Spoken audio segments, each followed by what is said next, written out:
Hey guys, Sublord here, back again with another action figure review, and today we're going to be wrapping up our looks at this particular wave of DC Multiverse Collector Edition figures with Metron from the New Gods,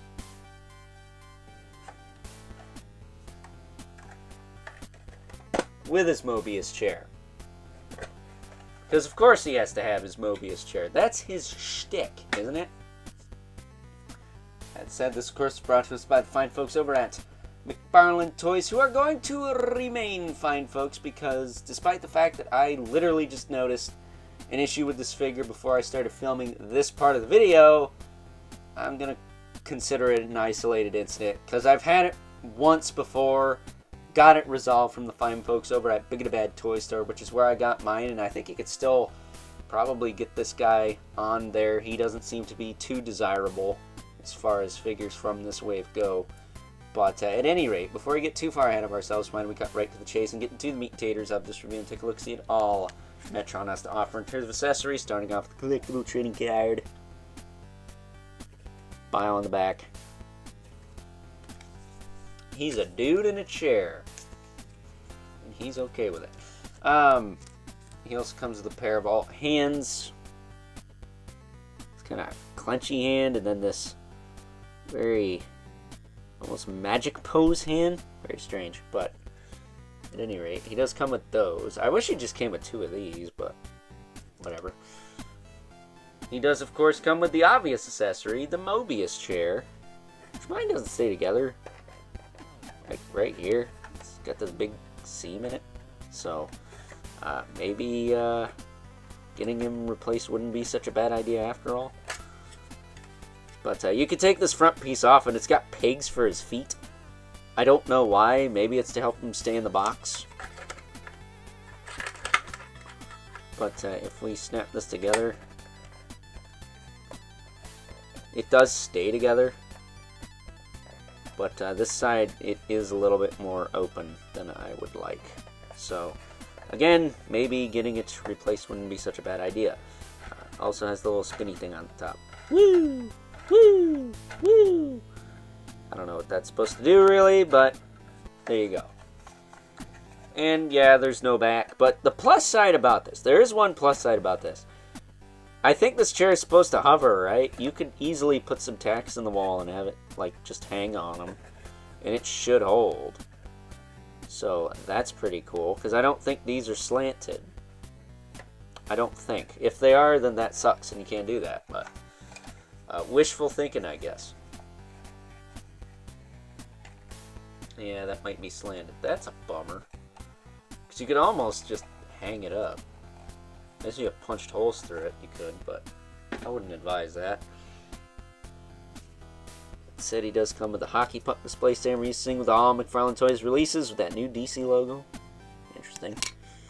And then we have the figure itself. Now, the issue I have with mine is when I bend it back too far, he pops apart really easy. I don't know why. It must be something to do with the socket. This isn't the only figure I've gotten recently that doesn't stay together. He stays together better than the digital, fidgetal, whatever the frick they're calling it, Aquaman I got that had this problem. But yeah, that just kind of blows. Not for nothing, twisting him is out of the question. Like, I can't even do that, so I don't know if this is a widespread issue. I don't know if this is just a thing with mine. I'm assuming it is, because most McFarlanes, you gotta really, even the loose ball pegs, you have to snap them suckers in, and it's kind of a pain in the nuts. So the fact that this guy is just popping apart, I'm gonna say, yeah, that is a QC issue with mine, and hopefully I can get it resolved. Other than that, I think it's a fine figure. It looks like Metron, although I feel like he's a bit more jacked than he usually is. I thought Metron was just a little skinny dude who sat in a chair, but he's pretty ripped. I think he uses that Speeding Bullets Batman body that we've seen plenty of times this year, but it's a good body. Like, the anatomy's really, really nice. It's got the really broad shoulders, the pinched in waist, the thick thighs, The knees kind of pinching a little bit. Very good anatomy on this body for, a domestic company that, a lot of times can't seem to get stuff right. But as far as articulation goes, his head will look side to side. It'll look up, down, tilt. All that good stuff. Shoulders pop out, back down, rotate all around. He's got the beautiful butterfly. Bicep swivel, double elbow. That works fine. It's a little chunky, but whatever. He's got the ball hinge wrist that will rotate, hinge, and swivel. He's got the torso that'll lean forward. It will lean back. And it is supposed to rotate, but mine can't. He can tilt side to side. He can do the same at the waist. Lean back and forward. His diaper's always getting caught in his back crack there. That's what you call it. Hips will kick out, down, forward, back, thigh cut. Works okay. Double jointed knee. Works okay. Ball hinge ankles that will rotate, hinge, and pivot. Is that the correct ankle there? I think so. Looks like it is. But at any rate, it does have a toe joint that's nice and tight. So, on the one side anyways. But yeah, man, that sucks about the torso, but I'll probably get that fixed.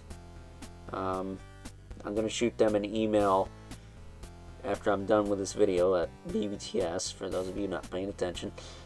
And hopefully I'll be able to get that fixed. I'm just going to say that's an isolated incident with my figure, and I'm not going to worry about it too much. I'll just send the email, do the rigmarole, and I'll come back at you guys with an update on that at some point, I guess. So with that being said, it's time now that we take a look at some size comparisons. First up, here is good old Metron, alongside the other figures available in this particular wave of collector edition figures. We have both Deathstroke the Demonator and the Flash Rogue himself, Mirror Master, both of which I've already taken a look at on the channel. Please check those reviews out if you haven't already. Would really appreciate it if you did. Funny enough, Metron is pretty much the same height as both of these guys, sharing quite a few parts with Mirror Master. Again, I think Deathstroke is a new mold, but wouldn't be surprised if they took a mold like this and based him off that. But of the three, y'all know Deathstroke is numero uno, but the Mirror Master is really good for what it's worth. Not being the biggest Flash fan ever, I do thoroughly enjoy having that figure. I just wish his little collar was glued down, maybe. And as far as Metron goes, I like the new gods. They're not my thing, but I do think they're kind of cool. I just hope we get a couple more before this line is over, because right now we have him and Orion. And as far as Apocalypse goes, we have Darkseid and Calabac, who will probably kick the crap out of them. So, getting these two out of the way.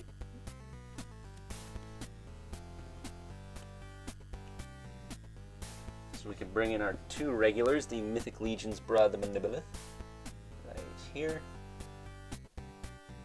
And the infamous 11 Spawn, right there, who is not towering, but is ever so slightly taller than good old Metron here. So, with that being said, it's time now that we wrap things up with some final thoughts. Overall, and while I may not be the biggest buff when it comes to the new gods, I have to say that good old Metron and his trusty Mobius chair here, while not perfect, because let's face it, no figure in this line is, other than maybe that Deathstroke we looked at earlier, I have to say that these are still a fine addition to the McFarlane Toys DC Multiverse collection if you're interested in this sort of thing. I know the new gods, people either really want them or are just kind of indifferent. I can respect that because, well, let's face it, my corner of the DC universe is Justice League Dark, and well, We're still waiting for that Jack Kirby-style Etrigan, but we did get a Kirby-style Metron with his Mobius chair, so I guess there's that. So with that being said, hope you guys enjoyed this review. Until next time, catch you guys later.